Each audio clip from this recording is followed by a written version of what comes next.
The Nets are the hottest team in the NBA, having won 11 straight games, a far cry from where Brooklyn was earlier this season. So let's talk some Nets hoops with Brian Lewis, the Nets beat reporter for the New York Post. Brian, Happy New Year. How's it going? Happy New Year to you and yours. Thank you. I appreciate that. Now, Brian, most of the times that you and I have spoken about the Nets in the past year or so, it's been about drama most of the time. And now the talk around this team seems to just be about basketball. Is that a major factor as to why this team is playing so well right now? Well, I think that's a huge part of it.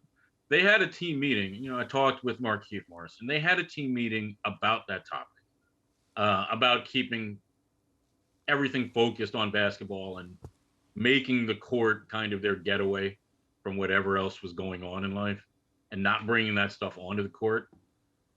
And then Jacques Vaughn got up in front of the team the morning after Kyrie got suspended. So he talked in Washington to his players on November 4th about just that, making the main thing, and basketball the focus. And then went out and beat Washington by 32. And they're 22-6 since. So I'd say, yeah, that's definitely a huge part of what's gone on here. Yeah, major turnaround for the Nets. And as you know, Brian, a lot of the attention will go to how well Kevin Durant and Kyrie Irving are playing. But what have you thought about the efforts from the Nets supporting cast? And is this supporting cast championship caliber?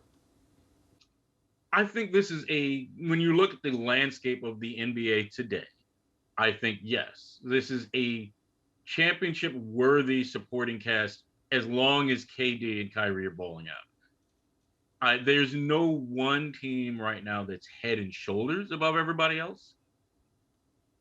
Now, that still means you have to get it done. You have to get the job done when it counts. But they're definitely championship-worthy. As an example, since Jacques Vaughn took over, the guy with the best net rating isn't Kevin Durant. It isn't Kyrie Irving. It's Ben Simmons.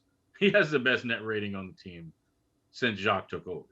You have Nick Claxton, who's playing at a level that should be garnering him some all-defensive votes. Yuta Watanabe has exceeded any reasonable expectation. Now, he's not going to shoot 52% from three for the year. He'll regress to the mean. But by the same token, then you would expect that Joe Harris, as he gets healthier, you would expect that Seth Curry, those guys would start shooting better as Yuta starts to shoot a little worse.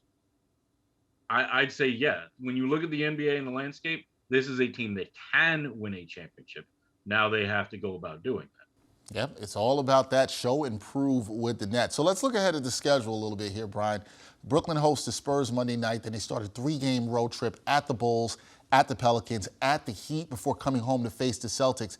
Is this a good upcoming test of games for the Nets, and how long do you think this winning streak can last? Oh, it's a great test. The Celtics obviously have been as good as anybody in the East. They are the defensive template, right? I think New Orleans is a great test. They're capable of physically beating you up, and that is an Achilles heel. Now, the Nets have done a good job on the boards. Doesn't mean they're necessarily out-rebounding people, but when they stay even with people, they're pretty tough to beat. I don't know whether they'll stay even with New Orleans. That's a team that has hammered them on the boards in the past. That's a team that can get inside on them. I think those are great tests to see where this team is. All right, we will see where the Nets are right now. 11-game winning streak, hottest team in the NBA. Brian Lewis, always all over the Brooklyn Nets for the New York Post. Brian, thank you. Good to see you in the new year, and we'll see how the Nets do as they continue in 2023. We'll see. Thanks for having me.